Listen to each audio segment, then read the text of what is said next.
దేవుని నామమునకు మహిమ కలుగును గాక. చేరువచ్చిన మీ అందరికీ ప్రభు నామం పేరిట వందనాలు చెల్లిస్తూ ఉన్నాను. మనందరము కలిసి ఈరోజు ఒక చాలా ఇంపార్టెంట్ టాపిక్, చాలా చాలా చాలా ఉపయోగకరమైనది, అవసరమైనది కూడా, చాలా నేర్చుకోవాల్సిన అంశం. కొంచెం శ్రద్ధగా దృష్టి ఇక్కడ పెట్టి వింటే తప్ప మీకు అర్థం కాదు. సో పనిపాట్లు ఏమైనా ఉంటే పక్కన పెట్టేసి వచ్చి చక్కగా కూర్చుని చెప్తున్నప్పుడు శ్రద్ధ కలిగి వినాలని కోరుకుంటున్నాను. ఆమేన్. సో ఈరోజు వాక్యవర్తమానం నిమిత్తమై ఎఫెసీలకు రాసిన పత్రిక 3వ అధ్యాయము 14వ వచనం నుంచి నేను చదువుతా ఉన్నాను. ఈ హేతువు చేత పరలోకమందును భూమి మీదను ఉన్న ప్రతి కుటుంబము ఏ తండ్రిని బట్టి కుటుంబం అని పిలువబడుచున్నదో ఆ తండ్రి ఎదుట నేను మోకాళ్ళుని మీ అంతరంగ పురుషుని యందు శక్తి కలిగి ఆయన ఆత్మ వలన బలపరచబడినట్లుగాను క్రీస్తు మీ హృదయములలో విశ్వాసము ద్వారా నివసించున్నట్లుగాను తన మహిమైశ్వర్యము చొప్పున మీకు దయచేయవలననియు మీరు దేవుని సంపూర్ణత యందు పరిపూర్ణులగునట్లుగా ప్రేమ యందు వేరు పారి స్థిరపడి సమస్త పరిశుద్ధులతో కూడా దాని వెడల్పు, పొడుగు, లోతు, ఎత్తు ఎంతో గ్రహించుటకును జ్ఞానమునకు మించిన క్రీస్తు ప్రేమను తెలుసుకొనుటకు తగిన శక్తి గలవారు కావలెనని ప్రార్థించుచున్నాను. ఆమేన్. పౌల్ గారు చేసిన అత్యంత ముఖ్యమైన ప్రార్థనలలో ఇది ఒక ఇంపార్టెంట్ ప్రేయర్. ఇది మనందరం ప్రతిరోజు చేసుకోవాల్సిన ప్రార్థన. సో మన ప్రార్థనలన్నీ ఎలా ఉంటాయంటే, నాకు ఇల్లు కావాలి ప్రభువా, కారు కావాలి ప్రభువా, నా బిడ్డలు మంచిగా ఎగ్జామ్స్ రాయాలి ప్రభువా, ఈరోజు అంతా నాకు క్షేమం ఉండాలి ప్రభువా, ఇలాంటివి ఉంటాయి. కానీ చాలా చాలా చాలా ముఖ్యమైన జ్ఞానయుక్తమైన ఆత్మ ద్వారా నడిపించబడిన ప్రార్థన ఇది. సో దీనిలో చాలా అంశాలు ఉన్నాయి. అయితే ఇప్పుడు అన్ని అంశాలు ఒకేసారి చెప్తే మన మైండ్లోకి వెళ్ళదు కాబట్టి ఒక్క అంశం మాత్రం నేను ఎక్స్ప్లెయిన్ చేయాలని పరిశుద్ధాత్మ ద్వారా ప్రేరేపించబడ్డాను. సో అంశం ఏంటి అంటే,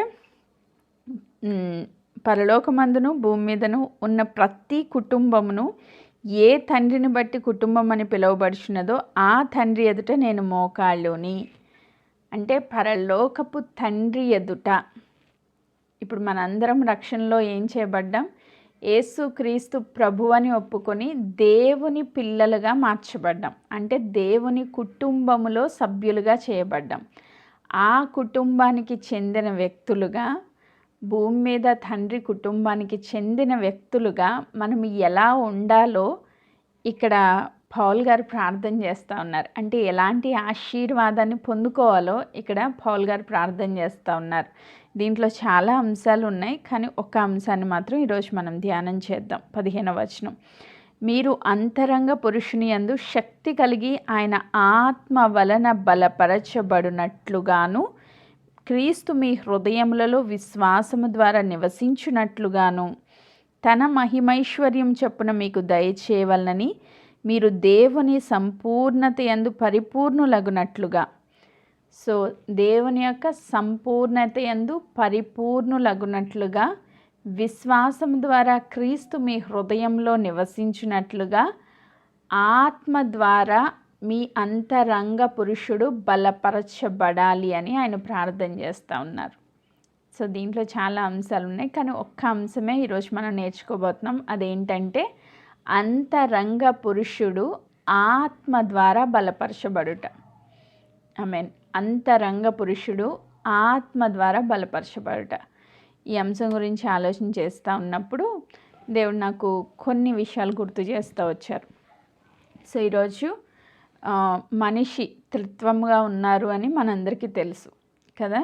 ఒక మనిషిని తీసుకుంటే 3 భాగాలుగా మనం విభజించవచ్చు.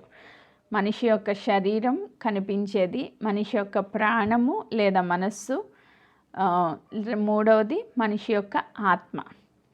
సో 3గా విభజించవచ్చు. లోపల ఆత్మని అంతరంగ పురుషుడు బయటకు కనిపించేదాన్ని బాహ్య పురుషుడు అని కూడా అనొచ్చు. సో అంతరంగంలో ఆయన ఆత్మ ద్వారా అంటే పరిశుద్ధ ఆత్మ ద్వారా బలపరచబడాలి అని పౌల్ గారు ప్రార్థన చేస్తూ ఉన్నారు.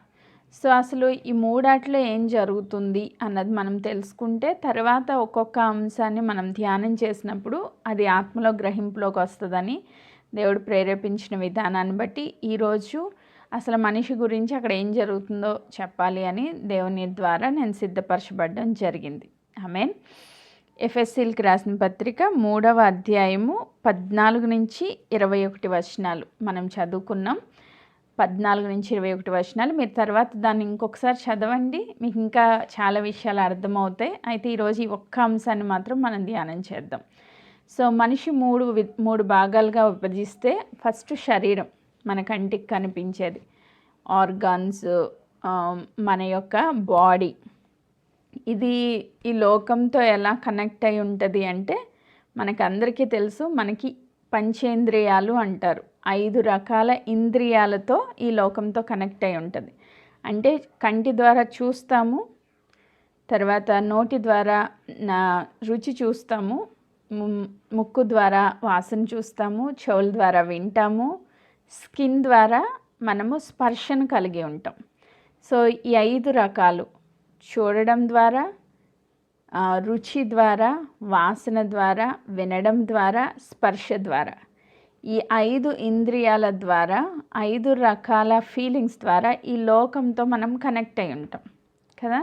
ఇది శరీరంలో జరిగే కార్యం.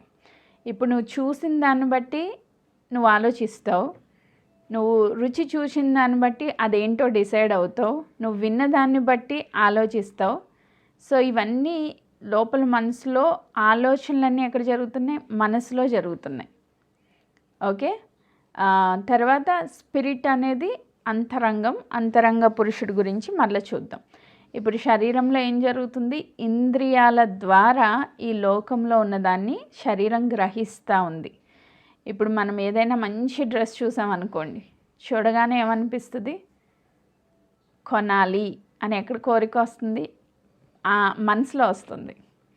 చూడడం ద్వారా ఆ సిగ్నల్స్ ఎక్కడికి వెళ్తాయి? మైండ్కి వెళ్తాయి. సో మైండ్లో ఏమవుతుంది? ఇది నాకు నచ్చింది, దీన్ని కొనుక్కోవాలి అనే ఆశ లేదా కోరిక మైండ్లో వస్తుంది అన్నమాట. సో ఈ రెండు కూడా ఎప్పుడు కనెక్ట్ అయి ఉంటాయి. శరీరంలో జరిగే ప్రతి దాన్ని బట్టి మన మైండ్ ఆలోచిస్తుంది. సో ఆ మైండ్ ఆలోచించిన దాన్ని బట్టి డెసిషన్స్ తీసుకుంటూ ఉంటుంది. ఓకే. సో ఇది జనరల్గా మనిషిలో జరిగే ప్రక్రియ. సో దీనికి ఒక్క పిక్చర్ చూపించి నేను ఎక్స్ప్లెయిన్ చేస్తాను, మీకు ఇంకా బాగా క్లియర్గా అర్థం అవడం కొరకు. రైట్, ఇక్కడున్న పిక్చర్ని ఒకసారి చూడండి. బయట ఆరెంజ్ కలర్ ఉన్నదాన్ని బాడీ అనుకుంటే, ఎల్లో కలర్ ఉన్నదాన్ని సోల్, ప్రాణం అనుకుంటే, లోపల హ్యూమన్ స్పిరిట్ అంటే మన మనుష్య ఆత్మ, ఆ ఆత్మ లోపల బ్లూ కలర్ హోలీ స్పిరిట్ అంటే పరిశుద్ధాత్మ. సో ఇవి ఈ రీతిగా మనం మనిషిని డివైడ్ చేసుకోవచ్చు. రైట్, ఇది శరీరము, ఇది ప్రాణము, ఇది ఆత్మ, మనుషుని ఆత్మ, ఇది పరిశుద్ధాత్మ. సో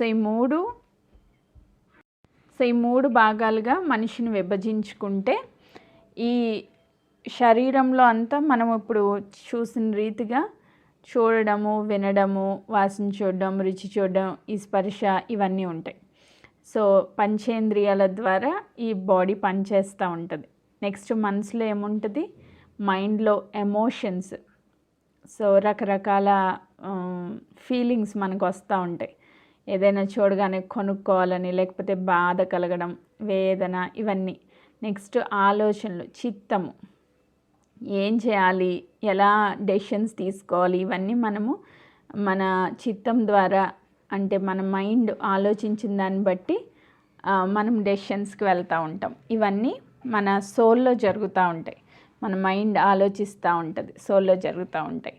సో ఈ రీతిగా ఒక మనుష్యుని యొక్క జీవిత విధానం ఉంటుంది. అది మనందరికీ తెలిసిన విషయమే. అయితే ఈరోజు దేవునితో మనం కనెక్ట్ అవ్వాలి అంటే, పరిశుద్ధాత్మ ద్వారా నడిపించబడాలి అంటే, అసలు పరిశుద్ధాత్మలో ఏం జరుగుతుంది, ఒక ఆత్మ మనుష్యాత్మతో కనెక్ట్ అయినప్పుడు అంతరంగ పురుషుడు శక్తి కలిగి ఆయన ఆత్మ వలన బలపరచబడాలి అని పౌల్ గారు ప్రార్థన చేస్తున్నారు. మన అంతరంగ పురుషుడు అంటే మన ఆత్మ దేవుని ఆత్మతో సంధించబడి దాని ద్వారా బలపరచబడి మనం ఈ లోకంలో ఒక శక్తివంతమైన జీవితాన్ని జీవించాలి అంటే ఏం చేయాలి అన్నది ఈరోజు మనం నేర్చుకోబోతా ఉన్నాం. ఓకే, ఇప్పుడు మనకు అర్థమైంది కదా, శరీరంలో సెన్సెస్ ఉంటాయి, మనస్సులో ఆలోచనలు, భావోద్వేగాలు, మన చిత్తము ఏం చేయాలి, ఊహలు, నెక్స్ట్ రీజన్స్, ఇది చేస్తే ఇది అవుతుందేమో అనే రీజనింగ్, నెక్స్ట్ ఆశలు, కోరికలు, ఇవన్నీ మన మనసులో ఉంటాయి. సో ఆత్మలో ఏముంటుంది అంటే, ఆత్మలో ఇప్పుడు దేవుణ్ణి ఎక్కడ నమ్మాం మనం, రక్షణ కార్యం ఎక్కడ జరిగింది అనుకున్నాం, ఆత్మలో జరిగింది కదా. మన శరీరంలో ఏ విధమైన చేంజ్ లేదు. దేవుణ్ణి నమ్మినప్పుడు మన శరీరంలో ఏ చేంజ్ లేదు. సో మన మనసులో కూడా ఏం చేంజ్ రాదు. ఫస్ట్ దేవుడు నిజమైన దేవుడు, దేవుడు ఈ లోకానికి దిగి వచ్చారు, దేవుడు నా కోసం ప్రాణం పెట్టారు, దేవుడు నా కోసం చనిపోయారు, నా కోసం తిరిగి లేచారు, దేవుడు ఇప్పుడు పరలోకంలో తండ్రి కుడిపార్శ్వాన ఉన్నారు. ఇప్పుడు ఎవరి దగ్గరికన్నా అన్యుడి దగ్గరికి వెళ్ళి ఈ మాటలు చెప్పామనుకోండి, ఏది చూపి అంటారు, అన్నారా? ఏది దేవుడు నీ కోసం మళ్ళీ తిరిగి వస్తాడా, ఏంటి పిచ్చి మాటలు మాట్లాడుతున్నావు అంటారు. ఎందుకు? వాళ్ళకి విశ్వాసం లేదు. నువ్వు విశ్వసించావు. ఎక్కడ విశ్వసించావు? కంటికి కనిపించట్లేదు, కానీ నీకు విశ్వాసం ఉంది. ఎక్కడుంది? నీ ఆత్మలో ఉంది. కార్యం ఎక్కడ జరిగింది? ఆత్మలో జరిగింది. ఆత్మలో కార్యం జరిగినప్పుడు దాన్ని నీ మనస్సుతో యాక్సెప్ట్ చేసావు కాబట్టి ఇప్పుడు నువ్వు క్రైస్తవురాలుగా కొనసాగుతూ ఉన్నావు. ఆత్మలో కార్యం జరిగింది, ఆ ఆత్మలో జరిగిన కార్యాన్ని నీ మనసులో యాక్సెప్ట్ చేసుకున్నావు, రైట్? ఆ మనసులో నమ్మాము కాబట్టే దేవుని సన్నిధిలో మనం ఇప్పుడు విశ్వాసులుగా కొనసాగుతూ ఉన్నాం. ఓకే, ఈ ఆత్మలో జరిగిన కార్యం అంటే విశ్వాసంతో మనం ఏదైతే అంగీకరించామో దాని విషయంలో ఒక ప్రూఫ్ అనేది మనకి ఎక్కడా కనిపించదు. కానీ పరిశుద్ధాత్మ దేవుడు మన ఆత్మకి సాక్ష్యం ఇవ్వడం ద్వారా, పరిశుద్ధాత్మ దేవుని ద్వారా పాపమును గూర్చి, నీతిని గూర్చి, తీర్పును గురించి మనం ఒప్పింపజేయబడ్డాము కాబట్టి మనం రక్షించబడ్డామని మనకు ఒక ఎష్యూరెన్స్ వచ్చింది, ఒక నమ్మకం వచ్చింది, ఒక విశ్వాసం వచ్చింది, రైట్? ఇప్పుడు పరిశుద్ధాత్మలో ఆత్మ పరిశుద్ధాత్మతో కనెక్ట్ అయినప్పుడు ఏం జరగాలంట? ఇక్కడ ఎఫెసీ పత్రికలో రాస్తున్నారు, క్రీస్తు మీ హృదయములో విశ్వాసము ద్వారా నివసించున్నట్లుగా. యేసుక్రీస్తు ప్రభు ఎవరైతే తండ్రి కుడిపార్శ్వమున ఉన్నారని మనం నమ్ముతున్నామో ఆయన విశ్వాసము ద్వారా ఎక్కడ నివసించాలంట? మన హృదయములో నివసించాలి. ఆమేన్. అప్పుడు ఏం జరుగుతుంది? యేసుక్రీస్తు ప్రభు రక్షణ ద్వారా ఏదైతే ఆశీర్వాదాలు మనకి ఇచ్చారో అవన్నీ మనం పొందుకోగలుగుతాం. ఆమేన్.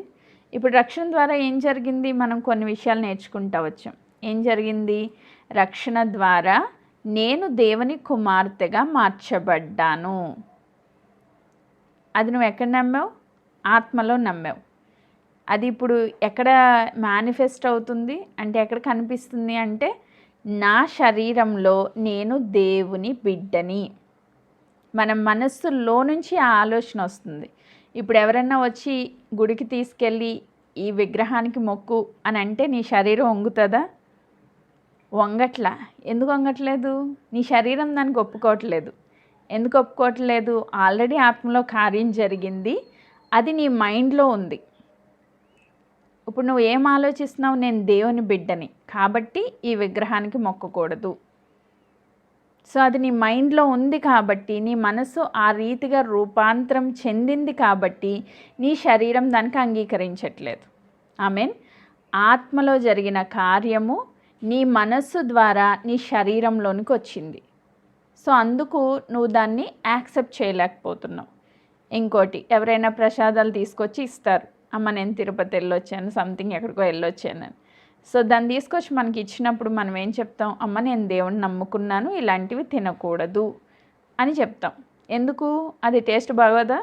చాలా బాగుంటుంది కదా, చాలా బాగుంటుంది. నాకు చాలా ఇష్టం ప్రసాదాలంటే.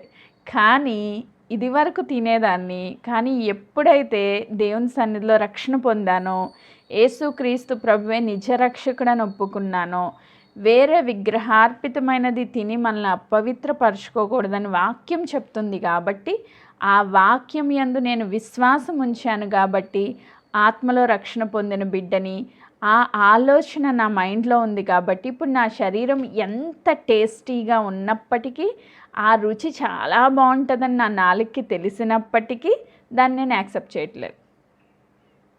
ఆమేన్. రైట్. ఇప్పుడు ఆత్మలో జరిగిన కార్యం శరీరంలోనికి యాక్సెస్ అవుతుంది. ఎలా యాక్సెస్ అవుతుంది? మన మైండ్ త్రూ యాక్సెస్ అవుతుంది. మన మైండ్ చెప్తుంది ఇది చెయ్యి, ఇది చేయకు అని. మైండ్ ఏదైతే ఇన్స్ట్రక్షన్ ఇస్తుందో దాని ప్రకారం శరీరం యాక్ట్ చేస్తూ ఉంటుంది.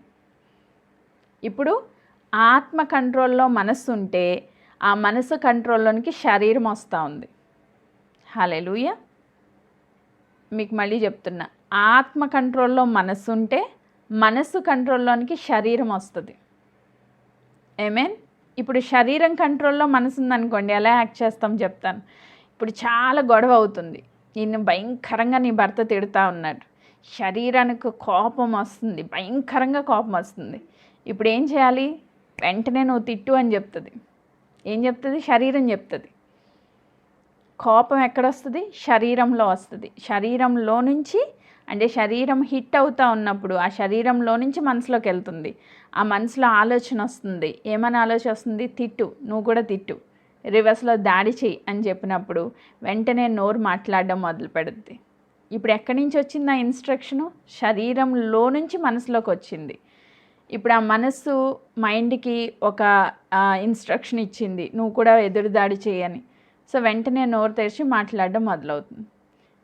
సో ఈ సెకండ్ కేసులో ఏమవుతుంది? శరీరం కంట్రోల్లోనికి మనసు వెళ్ళింది. అప్పుడు ఈ రెండు కలిసి శరీరానుసారంగా పనిచేస్తున్నాయి. ఇక్కడ ఆత్మ పని చేయడం లేదు. ఇక్కడ లోపల నుంచి పరిశుద్ధాత్ముడు చెప్తారు ఏమని? నువ్వు దేవుని బిడ్డవి, తిట్టకూడదు అని. ఏమని చెప్తారు? నువ్వు దేవుని బిడ్డవి, ఓర్పుగా ఉండాలి, నువ్వు దేవుని బిడ్డవి, సహనంగా ఉండాలి, ఇక్కడ దీర్ఘశాంతం పనిచేయాలి, ఇక్కడ దయాళత్వం పనిచేయాలని పరిశుద్ధాత్ముడు చెప్తూ ఉంటారు. ఒకవేళ నీ మనస్సు దేవుని ఆత్మకి లోబడితే, దేవుని ఆత్మకి లోబడితే అంటే నువ్వు దేవుని ఆత్మ ఫలాన్ని ఇక్కడ ఫలించాలి, నువ్వు దీర్ఘశాంతం కలిగి ఉండాలి, నువ్వు ఓర్పు కలిగి ఉండాలి, నువ్వు దేవుని బిడ్డలాగే ఇక్కడ బిహేవ్ చేయాలి, నువ్వు నోరిప్పకూడదు అంటే ఇప్పదు, ఇంకా శరీరం ఇప్పదు. దేనికి లోబడ్డావు? ఆత్మకి లోబడ్డావు. లేదు శరీరానికి లోబడ్డావు అనుకోండి, వెంటనే ఎదురుదాడి చేయడం స్టార్ట్ చేస్తాం.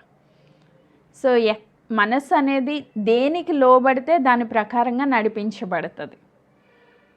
ఆమేన్. అందుకే పౌల్ గారు అంటారు కదా, ఆత్మ ద్వారా, రోమేల్కి రాసిన పత్రిక 8వ అధ్యాయంలో అంటారు, ఆత్మ ద్వారా శరీర క్రియలను చంపండి అంటాడు ఆయన. ఎలా చంపుతాం అంటే పరిశుద్ధాత్మ దేవుడు మనతో ఏం చెప్తున్నారో విన్నప్పుడు, మన మనస్సు ఆత్మకు లోబడినప్పుడు శరీర క్రియలను చంపగలుగుతాం. ఆమేన్. ఇది చాలా చాలా చాలా ముఖ్యమైన పాయింట్ ఒక విశ్వాసికి. ఆమేన్. ఇప్పుడు నీ అంతరంగము లోపల పరిశుద్ధాత్ముడు నివసిస్తున్నాడు అనే కాన్షియస్, ఫస్ట్ నీకు ఆ మైండ్, నా లోపల పరిశుద్ధాత్మ ఉన్నారు, ఆయన చెప్పినట్లుగా నేను జీవించాలి అని నీ మనస్సు మారి రూపాంతరము చెందితే దాని ప్రకారంగా నీ జీవితం కట్టబడుతుంది. లేదు లోకం ఇంకోటి చెప్తూ ఉంటుంది, ఎన్ని సంవత్సరాలను భరిస్తావు, వచ్చేసే అంటుంది మీ మమ్మీ. నీ భర్త వేధిస్తున్నాడు, ఎన్ని సంవత్సరాలు భరిస్తావు, వచ్చేసే. ఇప్పుడు ఆ మాట ఎక్కడి నుంచి వచ్చింది? లోకంలో నుంచి వచ్చింది, వాక్యంలో నుంచి రాలేదు. వాక్యం ఏం చెప్తుంది? భార్యాభర్తలు ఒక్కసారి జతపరచబడిన తర్వాత విడిపోకూడదు, అది వాక్యం చెప్తుంది. ఆ వాక్యాన్ని పరిశుద్ధాత్మ దేవుడు గుర్తు చేస్తూ ఉంటారు నీకు. కానీ మనం దేనికి వింటాం? లోకంలో నుంచి వచ్చిన దానికి వింటాం. విన్నప్పుడు విడిపోతారు. అక్కడ సఖ్యత రాదు, సమాధానం ఉండదు, నెమ్మది ఉండదు.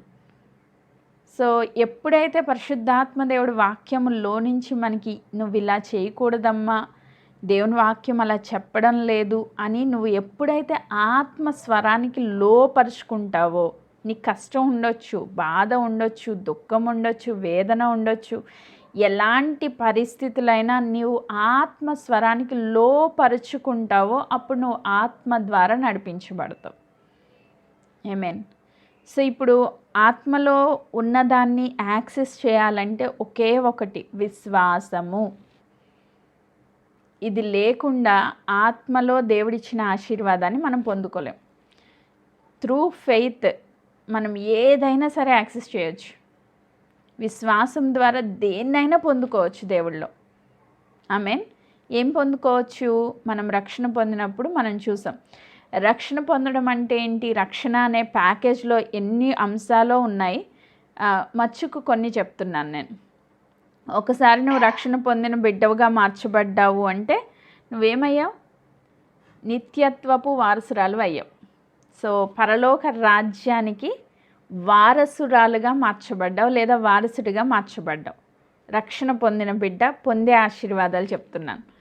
సో నువ్వు రక్షణ పొందావంటే పరలోక రాజ్య వారసురాలు అయ్యావు. తద్వారా ఈ లోకంలో దేవుని బిడ్డగా స్థిరపరచబడుతున్నావు. హల్లెలూయా. దేవుని బిడ్డగా నువ్వు స్థిరపరచబడ్డావంటే దేవుని బిడ్డగా నీవు పొందే ఆశీర్వాదాలు ఎంత గొప్పగా ఉన్నాయంటే స్వస్థత, దైవిక స్వస్థతలో నువ్వు కొనసాగవచ్చు. యేసుక్రీస్తు ప్రభు దగ్గరికి వెళ్ళి విశ్వాసంతో అడిగిన ప్రతి ఒక్కరూ స్వస్థత పొందుకున్నారు. బైబిల్లో మీరు చదవండి, సువార్తల్లో ఏ ఒక్కరినైనా నేను ఈ స్వస్థత చేయలేనమ్మా అని దేవుడు చెప్పారా? ఏ ఒక్కరికైనా చెప్పారా? ఇంకా సిలువకు ముందు ఆలోచిస్తున్నాం మనం. సిలువ తర్వాత ఆయన పొందిన గాయాల ద్వారా స్వస్థత నొందితిమి ఆల్రెడీ ఇచ్చేశారు ప్రభు. సో అది ఎక్కడుంది? ఆత్మలో ఉంది. ఆత్మలో స్వస్థత ఉంది. అది నువ్వు శరీరంలోనికి యాక్సెస్ చేసుకోవాలంటే ఏం కావాలి? మనస్సు మారాలి. ఈ మనసు ఎలా మారుతుందంటే విశ్వాసం ద్వారా, నమ్మడం ద్వారా మారుతుంది. ఆమేన్. నా దేవుడు నన్ను స్వస్థపరిచారు అని నువ్వు ఎప్పుడైతే విశ్వసిస్తావో ఆ స్వస్థతను నువ్వు శరీరంలోనికి స్వీకరించగలుగుతావు. ఆమేన్. రెండోది. మూడవది, మనము దేవుని ద్వారా రక్షణ పొందడం ద్వారా మనం నీతిమంతులుగా చేయబడ్డాము అని నేర్చుకున్నాం కదా. మనం రైజెస్ పీపుల్, నీతిమంతులము. మనం పాపులము కాదు, నీతిమంతులము. సో ఈరోజు ఎవరైనా వచ్చి నిన్ను ఒకవేళ ఏదైనా నువ్వు తప్పు చేసావు, తెలుసో తెలియక తప్పు చేసావు, నువ్వు పాపివి అని అంటే దాన్ని మనం యాక్సెప్ట్ చేస్తామా? ఎట్టి పరిస్థితిలో చేయం. ఎందుకంటే ఆయన రక్తము ద్వారా కడగబడ్డాము. ఆయన రక్తము ద్వారా భూత వర్తమాన భవిష్యత్ కాలాల్లో జరిగే ప్రతి పాపానికి వెల చెల్లించబడింది. కాబట్టి నేను యేసు క్రీస్తులో నీతిమంతురాలను అని మనము నమ్మాము. కాబట్టి ఆ నమ్మకం ద్వారా, విశ్వాసం ద్వారా మనం ఏం చేయబడ్డాము? ఈ శరీరంలో నీతిని అనుసరించి నడవగలుగుతున్నాం. ఆమేన్. Praise God. ఇప్పుడు నువ్వు రక్షణ పొందిన తర్వాత తొలి దినాల్లో, ఫర్ ఎగ్జాంపుల్ అర్థం అవడం కోసం చెప్తున్నాను, తొలి దినాల్లో నీకు త్రాగుడనే అలవాటు ఉంది అనుకుందాం. కొంతమంది తాగిన వాళ్ళు కూడా దేవుని మహాకృప, మన గ్రూప్లోనే త్రాగు నుంచి విడుదల పొందిన వాళ్ళు ఉన్నారు, క్యాన్సర్స్ నుంచి విడుదల పొందిన వాళ్ళు ఉన్నారు. దేవుడు అన్ని రకాలుగానే కార్యాలు జరిగిస్తూ వస్తున్నారు. సో దేవుని యొక్క కృప అది. సో త్రాగిన వాళ్ళు ఉన్నారు. వాళ్ళకి ఫస్ట్లో చాలా కష్టమయ్యేది చెప్తుంటే, వద్దు అట్లా తాగకూడదు, దేవుని బిడ్డలుగా మనం అలా చేయకూడదు అని. కానీ ఫస్ట్లో కొంచెం స్ట్రగుల్స్, ఎందుకంటే శరీరం లాగుతా ఈడ్చుకుని పోతూ ఉంటుంది, తాగాలి తాగాలి అనే కోరిక పుట్టిస్తూ ఉంటుంది. రెండవది, దేవుని ఆత్మ దాంతో ఎక్కువ ఫైట్ చేస్తూ ఉంటుంది. ఇప్పుడు వీళ్ళు ఆత్మకు లోబడ్డారు కాబట్టి దేవుని బిడ్డగా నేను నీతిమంతుణ్ణి, నా శరీరాన్ని నేను అపవిత్రపరచుకోకూడదు, ఇది దేవుని ఆలయం అని గుర్తించి ఆ త్రాగుడు అనేదాన్ని విడిచిపెట్టి సంపూర్ణంగా దేవునిలో స్థిరపరచబడ్డారు. ఆమేన్. సో ఇప్పుడు విశ్వాసము ద్వారా నేను నీతిమంతుణ్ణి అని నమ్మారు కాబట్టి ఆ నీతికి తగిన క్రియలు చేయడానికి ఆ పాతవన్నీ గతించిపోయినాయి కాబట్టి ఆ గతించిపోయిన క్రియలను విడిచిపెట్టడానికి ఇష్టపడ్డారు. ఆమేన్. సో ఇప్పుడు రక్షణలో మనం దేవుని బిడ్డలుగా మార్చబడ్డాం, రక్షణ ద్వారా మనం నీతిమంతులుగా మార్చబడ్డాం, రక్షణ ద్వారా మనం స్వస్థత పొందాం, రక్షణ ద్వారా మనము ధనవంతులుగా చేయబడ్డాం. హల్లెలూయా. దేవుని వాక్యం ఏం సెలవిస్తుంది? ఆయన దరిద్రుడై మనల్ని ధనవంతులుగా చేశారంట. ఇప్పుడు నువ్వు ఆత్మలో నువ్వు చాలా ధనవంతుడివి. నువ్వు ఎవరి కుమారుడివి? ఈ లోకాన్ని సృష్టించిన సృష్టికర్త యొక్క కుమారుడివి లేదా కుమార్తెవి. నీకేమన్నా కొదువు ఉందా? ఏమన్నా కొదువు ఉందా? లేదు. కానీ మన మొఖాలు ఎప్పుడు ఎలా ఉంటాయంటే ఎప్పుడు కొదువుగానే ఉంటాయి. ఎందుకు? ఆత్మలో నువ్వు ఆశీర్వదించబడిన వ్యక్తివి అని నువ్వు శరీరంలో నమ్మట్లేదు కాబట్టి. ఒకవేళ నమ్మితే ఎంత ధైర్యం ఉంటుందంటే నేను దేవుని బిడ్డని. ఇప్పుడు నా బ్యాంక్ అకౌంట్ జీరోలో ఉన్నా కూడా నేను ధైర్యంగానే ఉంటాను. ఎందుకు? నేను దేవుని బిడ్డని. నాకు ఎప్పుడు ఏది అవసరమో నా దేవుడికి తెలుసు. నన్ను పోషించే బాధ్యత అయింది, నన్ను ఆశీర్వదించే బాధ్యత అయింది. ఆయన దగ్గర కొన్ని కోట్లు ఉన్నాయి. ఇప్పుడు నా తండ్రి దగ్గర ఏమీ లేకపోవచ్చు, కానీ ఆయనకు ఆశ ఉంది నేను గొప్పగా ఉండాలని. ఇవ్వడానికి ఆయన దగ్గర ఏమీ లేదు. ఈ లోకపు తండ్రి గురించి మాట్లాడుతున్నాను. కానీ పరలోకపు తండ్రి, ఆయనకు ఆశ ఉంది, తీర్చడానికి సామర్థ్యత కూడా ఉంది. హల్లెలూయా. నిన్ను నన్ను ధనవంతులుగా చేయాలని ఆయనకు ఆశ ఉంది, తీర్చగలిగిన శక్తి సామర్థ్యత ఆయనకు ఉంది. ఇప్పుడు ఆయన బిడ్డగా నువ్వెవరు? నువ్వు ధనవంతురాలివి. ఆమేన్. సో నువ్వు ఎలా ఉండాలి? ధనవంతురాలుగానే ఆలోచించాలి, ధనవంతురాలుగానే ఈ లోకంలో జీవించాలి. ఆమేన్. యేసుక్రీస్తు ప్రభు 5 రొట్టెలు 2 చిన్న చేపలు తీసుకొని ఆయన దేవునికి కృతజ్ఞతాస్తుతులు చెల్లించి పంచిపెట్టమన్నారంట. పంచి పెడతా ఉంటే వస్తూ ఉన్నాయి, పంచి పెడతా ఉంటే వస్తూ ఉన్నాయి. చివరికి ఎన్ని గంపలు ఎత్తారు? 12 గంపలు ఎత్తారు. ఎలా వచ్చినాయి అవన్నీ? ఎలా వచ్చినాయి అంటే ఆయన శక్తి కలిగిన దేవుడు కాబట్టి. ఆమేన్. ఆయన మల్టిపుల్ చేయగలిగిన శక్తి సామర్థ్యము కలిగిన దేవుడు కాబట్టి అలా జరిగింది. ఆమేన్. ఒకరోజు I think Siri 2nd birthday అనుకుంటా, 2వ పుట్టినరోజు ప్రార్థన పెట్టించాం ఇక్కడే హైదరాబాద్లోనే. సంఘాన్ని పిలిచాము.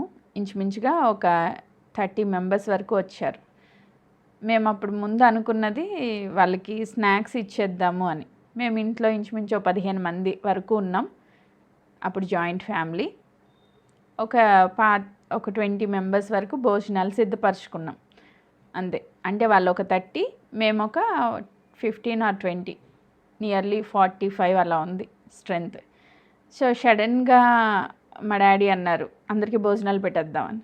సడన్గా ప్రేయర్ కంప్లీట్ అవుతుంది. అప్పుడు నాకు కంగారు వచ్చింది ఫస్ట్. ఇదేంటి మనం ఇంట్లో వాళ్ళకే సిద్ధపరిచాం కదా, అందరికీ పెట్టేద్దాం అంటారేంటి అని. వెంటనే నాకు ఈ మెరకలు గుర్తొచ్చింది. 5 రొట్టెలు 2 చిన్న చేపలు. చిన్న ప్రార్థన అంటే మనసులోనే, దేవా ఆయన పెట్టేద్దాం అంటున్నారు, అది అందరికీ సమృద్ధిగా సరిపోయేటట్టు సహాయం చేయండి అని చిన్న ప్రేయర్ చేస్తాను. దేవుని స్తుతించుకుంటూ భోజనాలు పెట్టడం మొదలుపెట్టాం. అందరూ తినేశారు. లాస్ట్ నేను మా మమ్మీ తిన్నాము. లాస్ట్ మాకు కూడా కర్రీ ఉంది, మటన్ కర్రీ చేసాం, అది ఉంది, బిర్యానీ ఉంది, అన్నీ ఉన్నాయి. ఆ రోజు నిజంగా నేను అద్భుతాన్ని చూశాను నా జీవితంలో. అంటే విశ్వాసంతో చిన్న ప్రార్థన అయినా అది ఎంత పెట్టినా తరగట్లేదు. నిజంగా ఇలాంటి అద్భుతాలు ఇప్పుడు కూడా జరుగుతాయా అని అనుకున్నాను. తర్వాతనే దేవుడు చేస్తారు. ఎక్కడ మనం ఆత్మలో ఉన్నదాన్ని నమ్మి శరీరంలోనికి తెచ్చుకుంటే ఆ అద్భుతాలు మనం చూస్తాం. ఆమేన్. సో దేవుని యొక్క మహిమ కొరకు ఈ మాట చెప్తా ఉన్నా. సో అలాగే మనము ఇంకా ఏం పొందుకున్నామంటే దేవుడిచ్చిన ప్రతి వాగ్దానానికి వారసులుగా మార్చబడ్డాం. రక్షణ ద్వారా దేవుడిచ్చిన ప్రతి ప్రతి వాగ్దానానికి మనం వారసులమయ్యాం. హల్లెలూయా. అబ్రహాంని దేవుడు పిలిచారంట. ఏమని పిలిచారు? విశ్వాసులకు తండ్రి అని పిలిచారు. ఈరోజు విశ్వాసం ద్వారా మనము కూడా అబ్రహాము వాగ్దానములకు వారసులయ్యాం. ఆమేన్. రక్షించబడ్డం ద్వారా ఇంకా మన జీవితంలో ఏం జరిగింది రక్షణలో కార్యము అంటే దత్తపుత్రాత్మను పొందుకున్నాము కాబట్టి మనం మరలా భయపడే పరిస్థితి రాదు. ఆమేన్. ఈ లోకంలో చాలావి మనల్ని భయపెట్టడానికి సాతాను ట్రై చేస్తూ ఉంటాడు. కానీ ఈ లోకపు భయాలను మనం యాక్సెప్ట్ చేయకుండా మనలో పరిశుద్ధాత్ముడు ఉన్నప్పుడు ధైర్యము కలిగి జీవించగలుగుతాం. ఆమేన్. ఇంకా రక్షణలో మనం పొందుకున్నది ఏంటి అంటే శరీర క్రియల నుంచి విడుదల దేవుడిచ్చారు. ఆమేన్. ఏ క్రియకి మనం బానిసలము కాదు. ఎడిక్షన్స్ అనేవి మనల్ని ఎంత మాత్రమో పట్టి పీడించలేవు. ఒకప్పుడు నేను మూవీస్కి ఎడిక్ట్ అయి ఉండేదాన్ని. సినిమాలు చూడడంలో చాలా ఇంట్రెస్ట్ ఉండేది. ఒకప్పుడు సీరియల్స్ చూడడంలో చాలా ఇంట్రెస్ట్ ఉండేది. కానీ ఇప్పుడు అవన్నీ విడిచిపెట్టి దేవునిలో సంపూర్ణతలోనికి నడిపించబడడానికి దేవుడు సహాయం చేశారు. అలా కొంతమందికి కొన్ని ఎడిక్షన్స్ ఉంటాయి. వాటన్నింటి నుంచి కూడా ఈ రక్షణ ద్వారా మేము విడుదల పొందాం. ఆమేన్.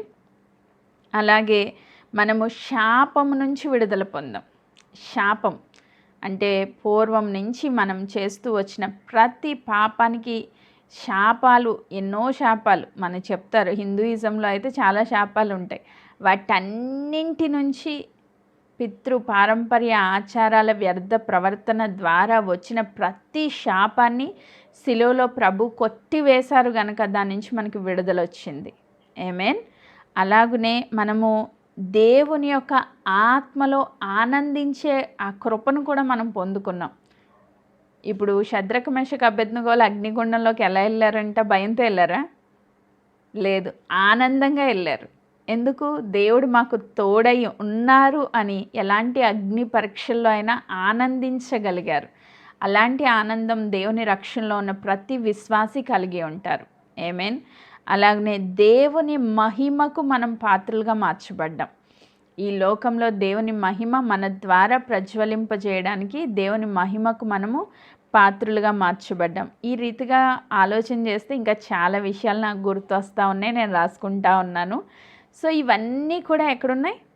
ఆత్మలో ఉన్నాయి. ఇవన్నీ ఆత్మలో ఉన్నాయి. ఆత్మలో మనం ధనవంతులం, ఆత్మలో మనం ఆశీర్వదించబడిన వాళ్ళం, ఆత్మలో మనం స్వస్థత పొందిన వాళ్ళం, ఆత్మలో మనము నెమ్మది కలిగిన వాళ్ళం, ఆత్మలో ఆనందం కలిగిన వాళ్ళం, ఆత్మలో మనకి శాపం లేదు, ఆత్మలో మనకి దరిద్రత లేదు, ఆత్మలో మనము దేవుని సన్నిధిలో విడుదల పొందుకున్న వాళ్ళం. ఆమేన్. సో ఇవన్నీ మనం ఎలా యాక్సెస్ చేయగలం?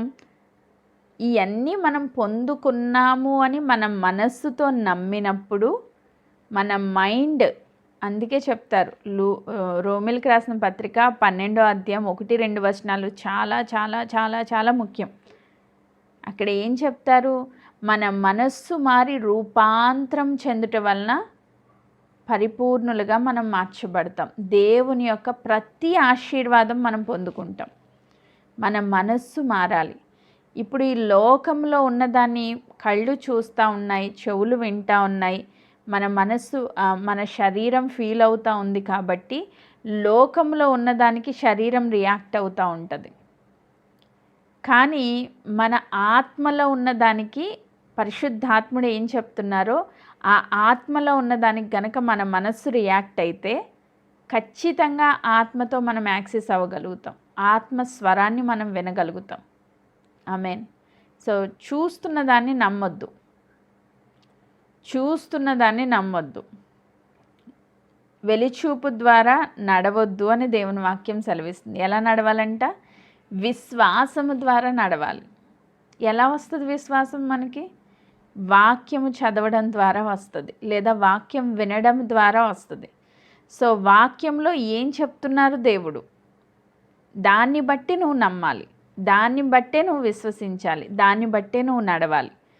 నీ చూపు ద్వారా నమ్మొద్దు, నీ యొక్క 5 సెన్సెస్ ఏం చెప్తున్నాయో దాన్ని వినొద్దు, దాని ప్రకారంగా నువ్వు డెసిషన్స్ తీసుకోవద్దు.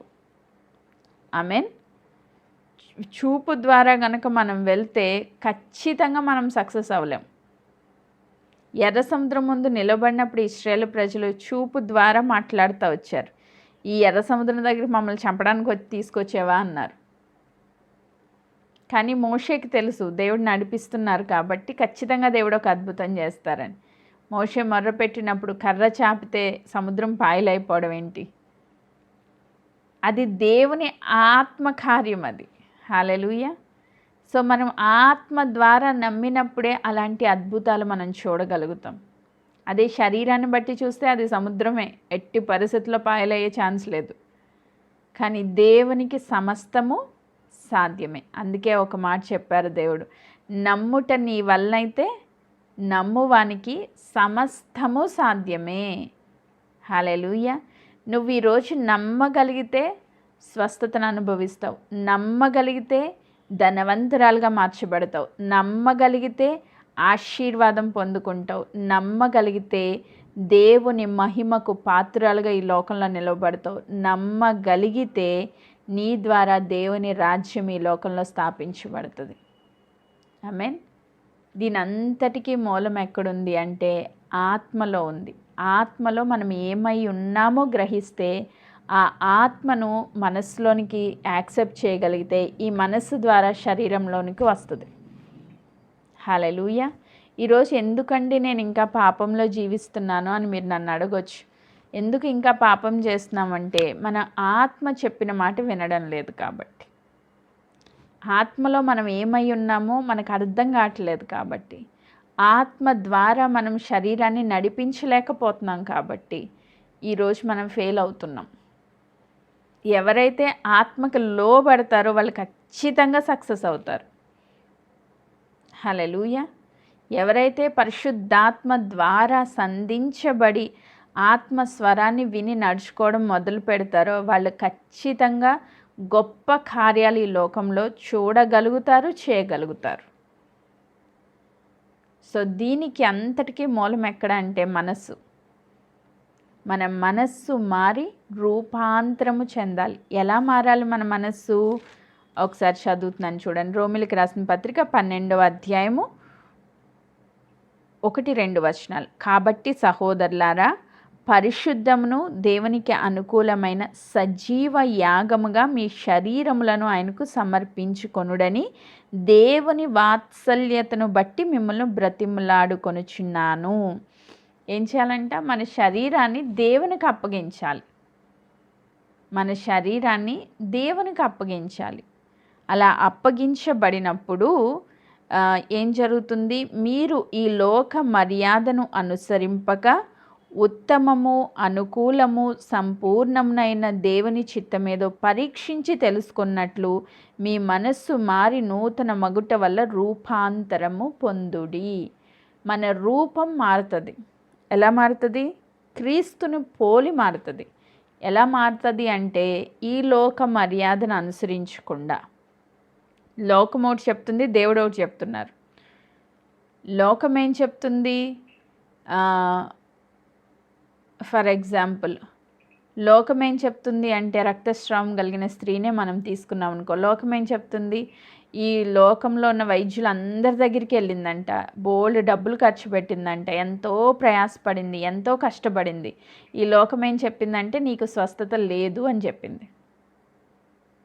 కానీ తన ఆత్మ ఏం చెప్పిందంటే ఈ వ్యక్తి యొక్క వస్త్రపు చెంగను ముడితే నాకు స్వస్థత వస్తుంది అని చెప్పింది. శరీరం ఒకటి, లోకం ఒకటి చెప్పింది శరీరానికి, అది చూసింది, ట్రై చేసింది, డబ్బులు వ్యర్థపరుచుకుంది, ప్రయాసపడింది, శరీరంలో ఎంతో కష్టపడింది. ఈ లోకం చెప్పినట్టుగా నడిచింది, దానివల్ల ఏం యూజ్ లేదు ఆమెకి. సో ఆత్మ ఒకటి చెప్పింది, ఆ ఆత్మ స్వరానికి లోబడి విశ్వాసంతో వెళ్ళి ఆ వస్త్రపు చెంగును తాకిందంట, గొప్ప స్వస్థత తనలోనికి వచ్చేసింది. హల్లెలూయా. సో లోకం ఒకటి చెప్తుంది, ఆత్మ ఒకటి చెప్తుంది. నువ్వు ఆత్మకి లోబడితే ఈ లోకము చెప్పిన దానికి కంప్లీట్గా ఎగైనెస్ట్గా ఉంటుంది ఆత్మ చెప్పేది, కానీ దాంట్లో నువ్వు సక్సెస్ అవ్వగలుగుతావు. హల్లెలూయా. ఈరోజు ఫెయిల్ అవుతున్నాము అంటే ఖచ్చితంగా ఈ లోక స్వరాన్ని మనం వింటున్నాం కాబట్టి, ఈ లోక మర్యాదను అనుసరించి నడుచుకుంటున్నాం కాబట్టి, లోకానుసారంగా జీవిస్తున్నాం కాబట్టి మనము ఫెయిల్ అవుతా ఉన్నాం. ఈరోజు సక్సెస్ఫుల్గా ఒక విశ్వాసిగా, క్రీస్తును పోలిన బిడ్డగా, క్రీస్తు బిడ్డగా ఈ లోకంలో నువ్వు సక్సెస్ అవ్వాలి అంటే ఆత్మ ఏం చెప్తుందో అది వినడం నేర్చుకోవాలి. ఎప్పుడైతే ఆత్మస్వరానికి నిన్ను నువ్వు అప్పగించుకుంటావు, సజీవ యాగం అంటే ఏంటి? కంప్లీట్గా నాది ఏం లేదు ప్రభువా, నువ్వు ఏం చెప్తే అదే చేస్తాను. మనుషులు ఏమనుకుంటారో నాకు అనవసరం, సంఘం ఏమంటుందో నాకు అనవసరం, సమాజం నా గురించి ఏం మాట్లాడుకుంటుందో నాకు అనవసరం.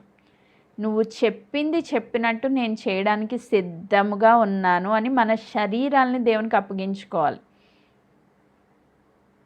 ఆమేన్. అలా అప్పగించుకోవడం నీవు నేర్చుకుంటే ఖచ్చితంగా నువ్వు సక్సెస్ని చూస్తావు. దేవుని ఆత్మ స్వరానికి నువ్వు అప్పగించుకోవడం నేర్చుకుంటే ఒక క్రైస్తవ బిడ్డగా ఈ లోకంలో యేసుక్రీస్తు ప్రభు ఎలా అయితే నేను లోకాన్ని జయించాను మీరు కూడా జయించండి అని చెప్పారు. ఆయన జయించిన ప్రకారం మనం కూడా జయ జీవితాన్ని కలిగి ఉంటాం. హల్లెలూయా. ఆయన దేవుని ఆత్మ ద్వారా నడిపించబడ్డారు. ప్రభు ఎక్కడ చెప్పినా ఏం చెప్తారు? నేను నా చిత్తానుసారంగా చేయట్లేదు, తండ్రి చిత్తానుసారంగా ఈ క్రియలు నేను చేస్తున్నాను అంటారు. ఆయన ఏ క్రియ చేసినా తండ్రి చిత్తాన్ని నెరవేరుస్తూ వచ్చాడు. సమరయ స్త్రీ దగ్గర చూస్తాం, ఆ శిష్యులు వెళ్ళి ఫుడ్ తీసుకొచ్చారంట. నేను ఆకలిగానే అన్నాను అంటే ఆయన అంటారు, ఇది కాదు, నా ఆకలి వేరే ఆకలి ఉంది అని. ఏంటి ఆకలి? ఆత్మల కొరకైన ఆకలి. తండ్రి చిత్తం ఏంటి? ఈ లోకంలో ఆత్మల్ని సంపాదించాలి అని. సో ఇప్పుడు దేవుడు ఎలాంటి ఆకలి కలిగి ఉన్నారు? తండ్రి చిత్తానుసారమైన ఆకలి కలిగి ఉన్నారు. శిష్యులకు అర్థం కాలేదు, ఎవరైనా ఏమన్నా తెచ్చిపెట్టారేమో అనుకుంటున్నారంట. కానీ దేవుని యొక్క తండ్రి యొక్క చిత్తం ఈ లోకంలో నెరవేర్చడానికి ఆయన ఆత్మ ద్వారా నడిపించబడ్డారు. హల్లెలూయా. ఈరోజు తండ్రి చిత్తం మన జీవితంలో నెరవేర్చబడ్డానికి మనము కూడా ఆత్మ ద్వారా నడిపించబడాలి. అలా నడిపించబడగలిగితే రక్షణలో ఉన్న ప్రతి ఆశీర్వాదాన్ని నువ్వు పొందుకుంటావు. దేవుని యొక్క ప్రొటెక్షన్ నీ కుటుంబానికి నీకు ఉంటుంది. దేవుని యొక్క సమృద్ధిని నువ్వు అనుభవిస్తావు. దేవుడు సిలువపై చేసిన సంపూర్ణ కార్యాన్ని నీ జీవితంలో నువ్వు యాక్సెస్ చేసుకోగలుగుతావు. ఆమేన్. ఇది చాలా చాలా చాలా ముఖ్యమైన మాట. ఈరోజు మెసేజ్ కనుక మీకు కరెక్ట్గా అర్థమైతే నువ్వు జయ జీవితం క్రీస్తులో జీవించవచ్చు. ఆమేన్. ఒకవేళ అర్థం కాకపోతే ఇంకొకసారి వినండి యూట్యూబ్లో పెట్టుకొని. కానీ మన మనస్సు మాత్రం మారాలి. ఈరోజు మన మనస్సు మారి రూపాంతరము చెందితే నిశ్చయముగా దేవుని సన్నిధిలో జయ జీవితాన్ని మనం జీవించగలుగుతాం. అట్టి కృపను దేవుడు మనందరికీ అనుగ్రహించును గాక. దేవుడి వాక్య భాగమును దీవించును గాక. ఆమేన్. Praise God.